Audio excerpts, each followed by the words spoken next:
Vulnerability fosters good emotions and mental health. Vulnerability also is a sign of courage. We become more resilient and brave when we embrace who we truly are and what we are feeling. The Vulnerable Scientist podcast is a space for scientists who are honest and authentic or are working towards it. Join the vulnerable space by either sending an audio using the link on the show notes talking about your highs and lows as a scientist, or by contacting Sarah Nyakeri, aka New Biochemist, to schedule a chat. The Vulnerable Scientist podcast benefits both the listener and the one sharing. You can now rate this podcast on Spotify or put a review on Apple Podcasts or any other listening platform with a rating button. And to share your thoughts, feel free to send an audio message using the audio link, either using your name or anonymously, to be published on the following episodes of the Vulnerable Scientist podcasts.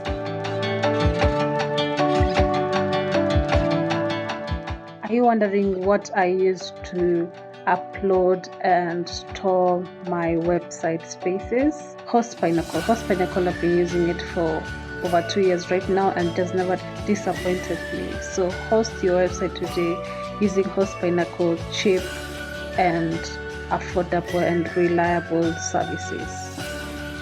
To start experiencing Host Pinnacle goodness, click on the link on the show notes and you will not regret your decision.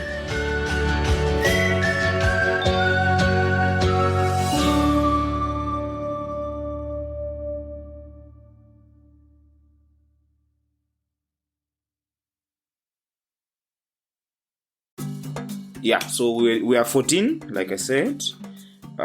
So one withdrew, and then one, the lady was was expectant, and then she joined the other class.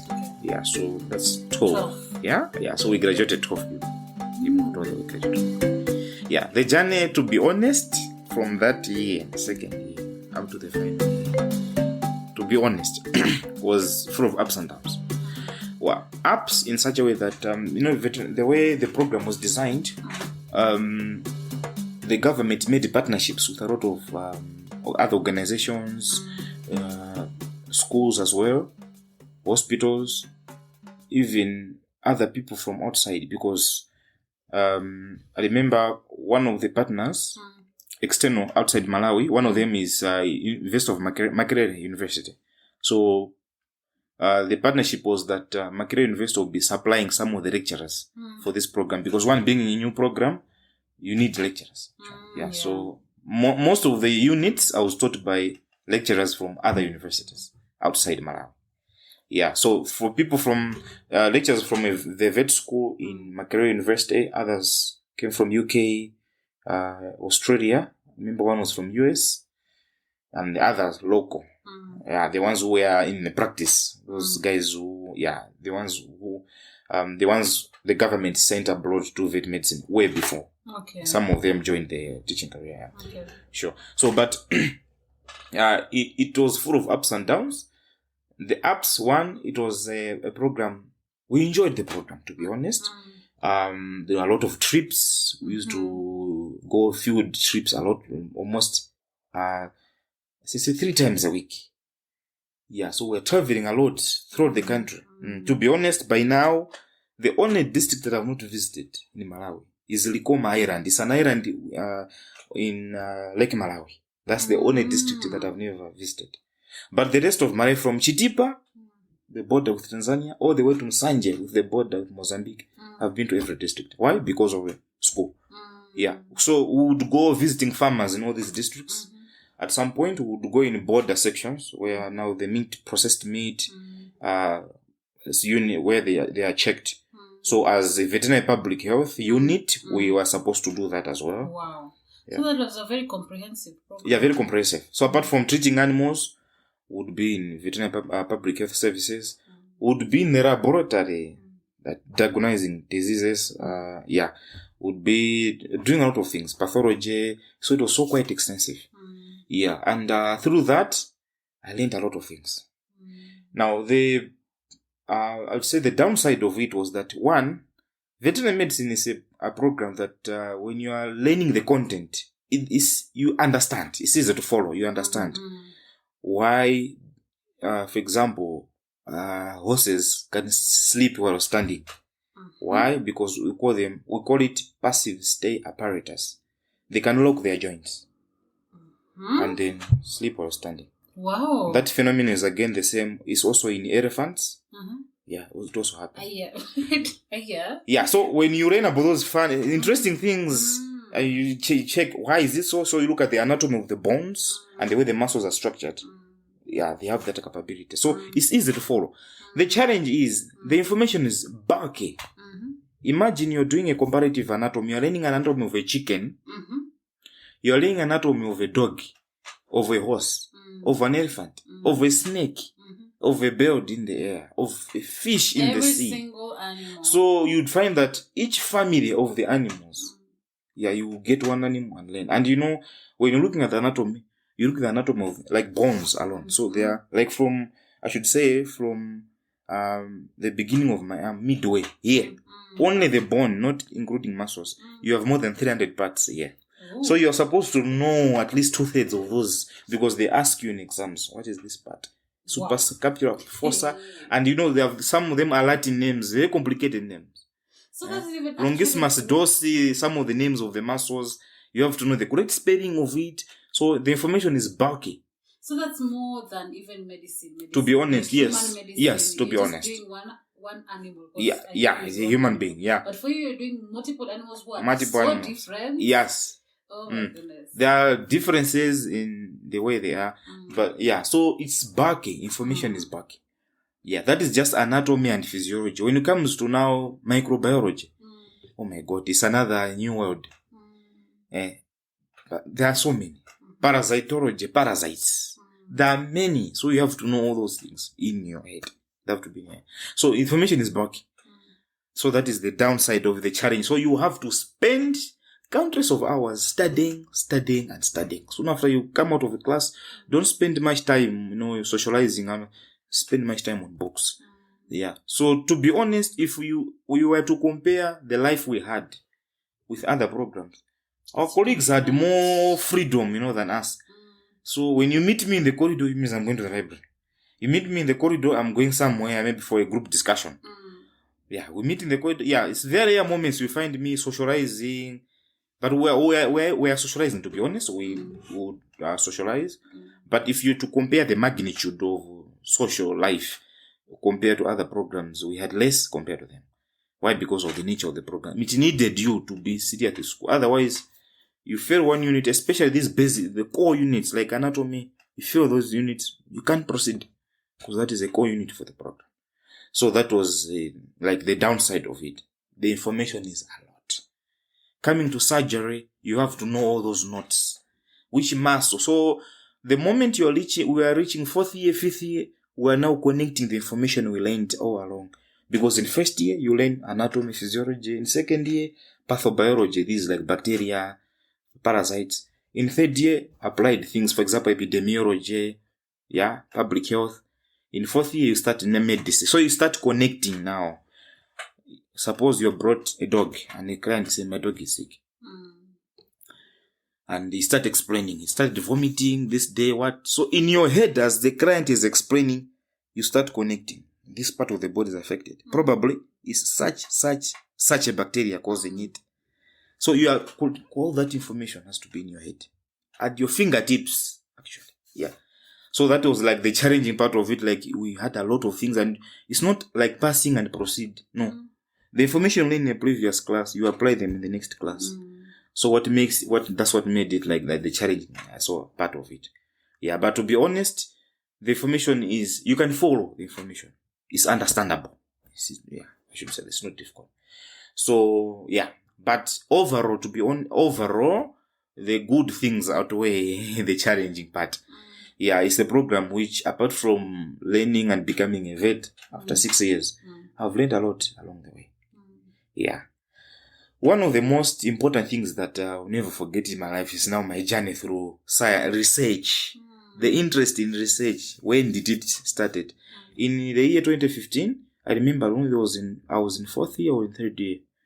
In 2015, if I started in 2013, that is in 3rd year. Yeah. I was in 3rd year.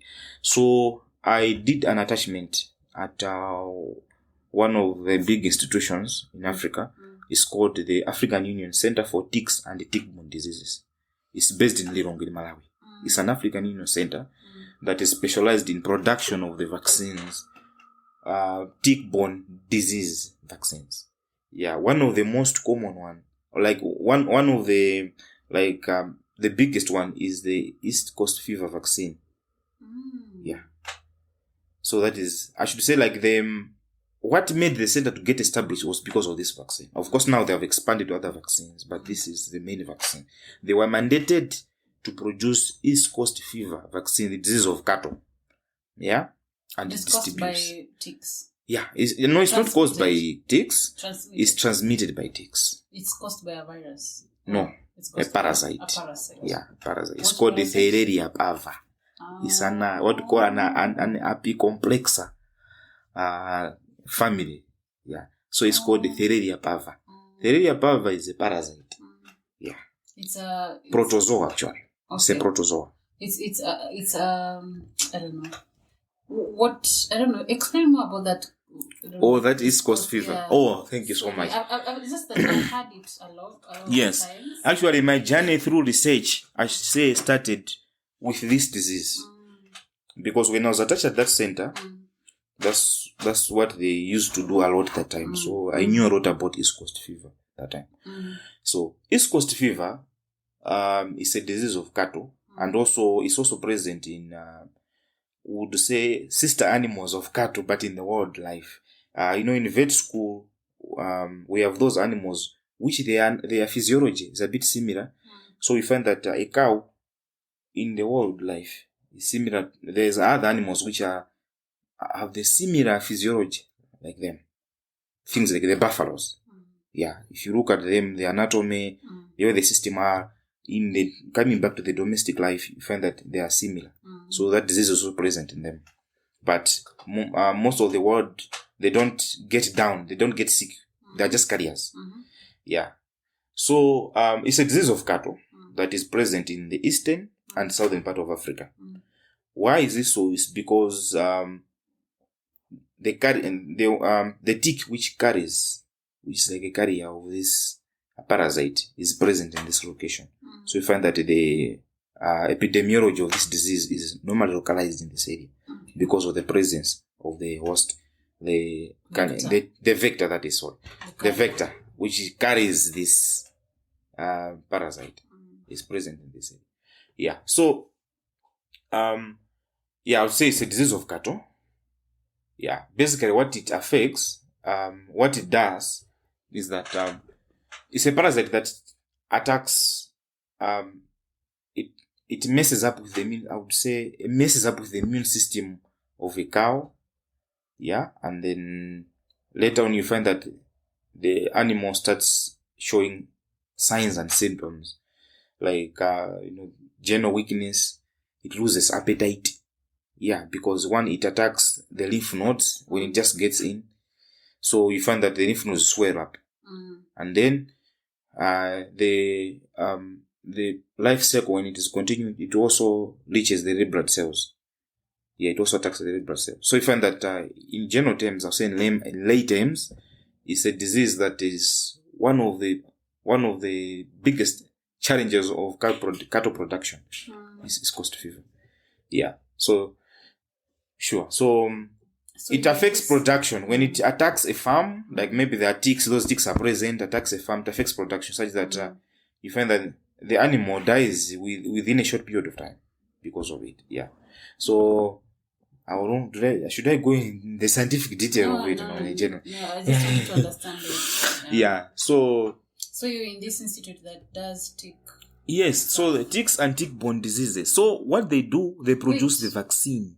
Wait, how did you? What made you want to go into a research institute? Like, How did you get interested in that? Or you just thank you. So, according to the design of the program, from third year, you are supposed to do an attachment, which is part of the degree requirements. You're supposed to do an attachment. So for that year, I thought of not going to a clinic, because the second year I went to a clinic just to watch. But then I had not yet learned about surgery. I just knew the basics, like anatomy and physiology. So that year I went to Center for Ticks and Tick-borne Diseases, because I really wanted to learn something. Because that year again we were learning about vaccinology that year. So I thought of going to that center so that I learn more about this. Because we went as a field trip only once to the center. But I really wanted to do an attachment there to learn more about it. So when I was at the Center for Ticks and Tick-borne Diseases, that's when I learned now a different world about research. So I saw how they produce the vaccine, how they layer ticks for research. Because the way this vaccine is produced is different from these other vaccines, the way they are produced. Yeah. The active ingredient for this vaccine is the actual parasite, the sporozoites, the one stage. So it's a live vaccine. So it's a live vaccine. So the way they give in animals is that they inject it, the parasite, at the same time give like an antibiotic. That antibiotic is not meant to kill it. It's just meant to hold it so that the body produces antibodies against this. Oh, okay. And then the animal is immune. That's where it got the name ITM, infection and treatment method. Wow, I've never heard of that. Yeah, it's called an ITM vaccine. Yeah, because you inject, it's like you're infecting. They arrive sporozoites. Then you immediately giving you give an tetracycline. It's not so much. It will not eliminate it right away. No, it will just hold, giving room for the body to produce antibodies, soldiers. Yeah, so that each time, next time when it encounters now a tick, that the actual parasite that is coming in, antibodies build again. Yeah, that's how it is. So I saw how this process is made, how this process is done. And one thing that was so, I got interested most is that they are, we call it seed. The first batch of this vaccine was produced here, it was produced in ILRI. So I saw that, the seed, actually the ticks which are used there, the first ticks came from ILRI. The whole technology transfer, in short, came from ILRI. I saw most of the things written ILRI, number something, ILRI. Some of what is ILRI, which place is this? So they told us ILRI is like the brainchild of this vaccine. That's where the technology came from. So I was just keen. Whenever my immediate supervisor was explaining something to me, how to calculate the infection rate, he was telling me, no, this formula came from ILRI. So that's it. I started looking online. What is this ILRI? International Livestock Research Institute is based in Kenya. They do a lot of livestock research. Yeah, so, but of course, that is another story. So that time, with how this thing is done, and also they were doing a lot of research. By then I remember they would pack 40 doses in one straw of the vaccine. That not yet done a research to find out how can you use this dose. Because, in the low and middle income countries, you'd find that most farmers have 3 or 4 animals. So why buying 40 doses? It's just a wastage. Yeah. So they wanted to reduce the doses. That was another research which they wanted to see. If we reduce the doses, how do we adjust the concentration of the sporozoites so that the concentration is enough? Yes. So there was a lot of research that they were doing around that area. And so I got much interested in, this is what they found out. There was another study they were doing on ticks, acaricides. Yeah, so by that time, the issues of farmers started complaining that some of the acaricides are not working, ticks are not dying. In short, acaricide resistance. So they were also doing research on those acaricides, find which ones are resistant. And they were going ahead to check which genes inside the tick are responsible for this. So I was just participating, as a student. I don't know anything much. I was just a spectator. They take me this direction, just to watch. Yeah. They're doing this, okay. They're doing this. So that's where my interest in research started. I think instead of just going around treating animals, I think this is another area that is more important, because we are finding solutions to the problems that are You're facing in the field. Yes.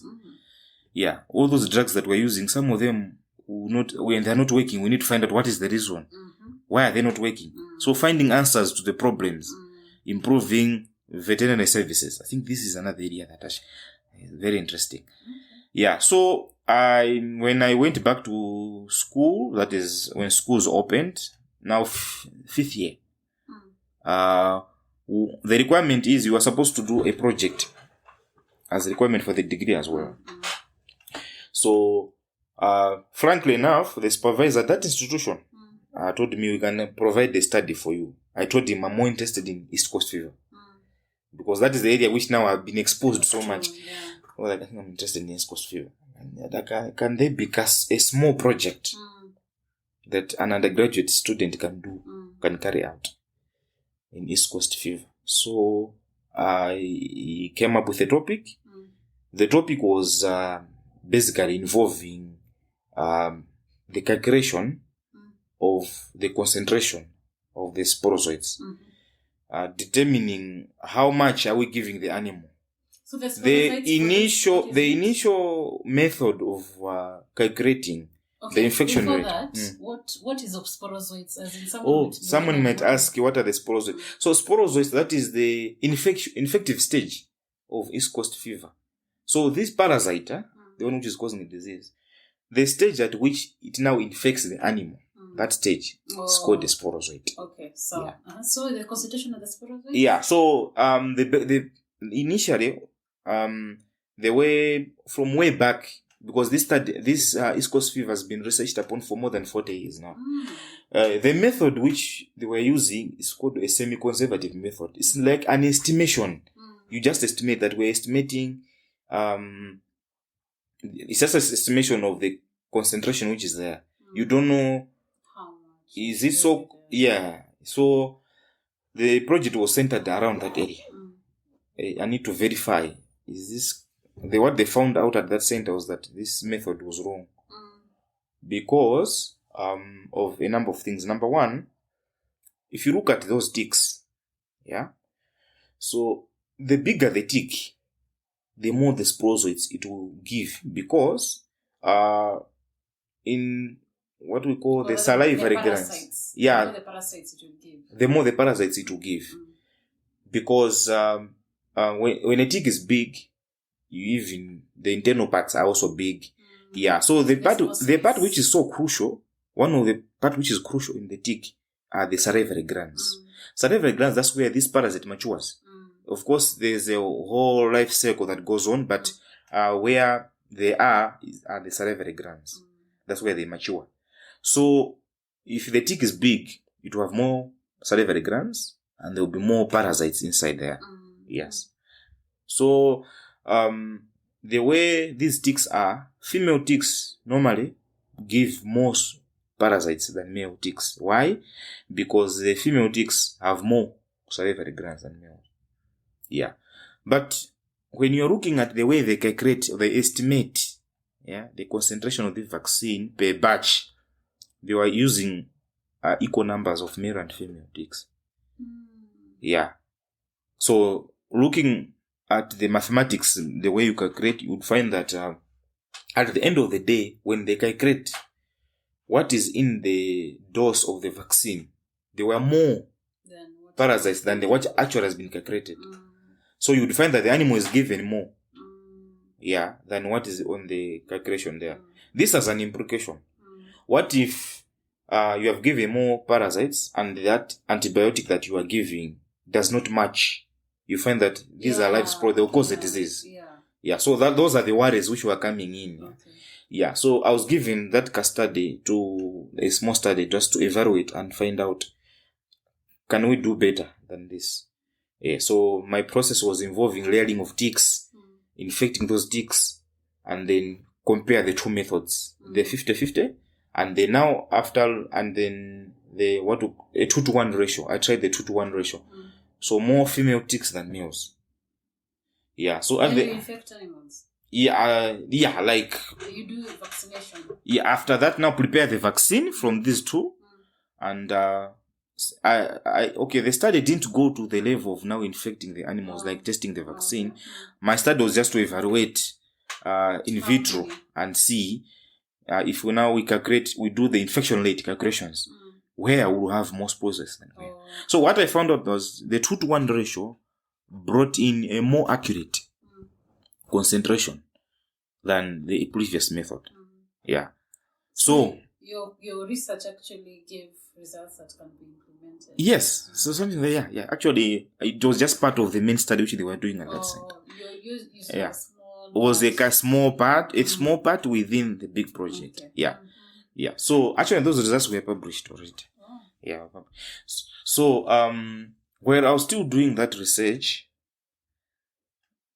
in 2018, we had a visitor from ILRI to my university. I remember that was Dr. Christine Rosero. She came to Rwanda.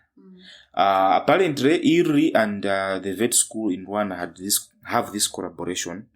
So it started by then. Yeah. So they wanted this collaboration whereby they can be helping the department one way or the other, because being a new department, we are still an amateur, and by then none of the students has ever graduated. We are still there was no cohort which has graduated. Yeah. So what they were doing was to sponsor some of the undergraduate projects. Yeah. And for mine was not sponsored that time, because mine was already sponsored by this Center for Ticks and Tick-borne Diseases. So it was not sponsored. But when we did the proposal presentations, and they listened to what I was doing, and then later on, I met Dr. Christine and explained to her that I've heard about this institution, International Stocks Institute, from where my project is, Center for Ticks and Tick-borne Diseases, and I've read online of what is done, what they do at ILRI. It's like there's more research, because I was more focused on East Coast fever. In class, we learned that in ILRI, they are advancing this vaccine. They want to move away, to do away with this live vaccine, but bring in a subunit. I just learned it in class. Vaccine. Yes. So I really wanted to come this side and see, and also, it was just my ambition that one day I should go to ILRI. Yeah. So when I talked to her, it sounded like, just a small discussion. So when she came back to Kenya, she arranged for an internship. Wow. A 3 months internship. So with the help of Center for Ticks and Tick-borne Diseases, plus the department, plus her, this side, the internship was possible. Yeah, a 3 months internship. So in 2019, February 17th, I came to Kenya. For the first time, I was on an aeroplane. You even remember the day? I remember the day. It was on a Sunday, 3 p.m. in the afternoon. This Sunday, you remember the other Sunday when you were going to the university? It was a Sunday again. Yeah, this date was a Sunday. So, okay, just flashback a bit before all this arrangement. In 2018, she came with her colleague, Dr. Florence Mutua, in November. That time, I had started doing also the rotations, what I told you about, those internships, at the same time doing the project, because this is the final year now. Yeah. So, after I got the offer of the internship, that was in January. That's where now, I think my dream of going further with science, with the research, started flourishing in my head. I think I'm going to take this to another level. So my project at the Center for Ticks and Tick-borne Diseases had finished. So I was just writing the final project report, the thesis. Yeah, and also I was remaining with one rotation, the laboratory. Yeah, initially I had made an arrangement that I'm going to do it at one of the central hospitals in Lilongwe, Kamu Central Hospital. But now that I'm coming to ILRI, that would be my rotation as well for the laboratory. Yeah. So that was part of you. It's like an attachment. Yeah, an attachment, actually. Yes. So, yeah. So, that was like now where the breakthrough was starting to come out now. I think I'm taking this to another level. So, 17th of February. So, yeah, it sounded like, okay, the way things were arranged, it was in a very short while. I never believed that it would happen.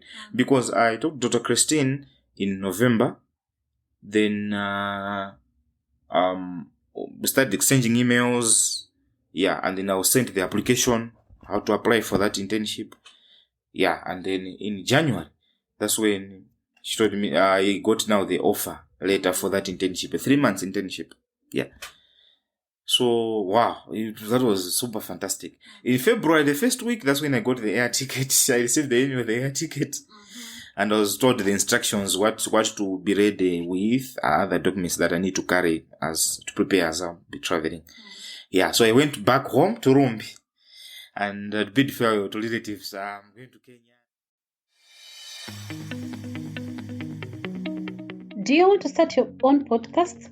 Start with some simple gear that you already have and a quiet space. Simple gear includes a microphone, editing software, and host of your podcast. Simple microphones include the ones on your phones and computers, or a simple recorder, which you can upgrade later.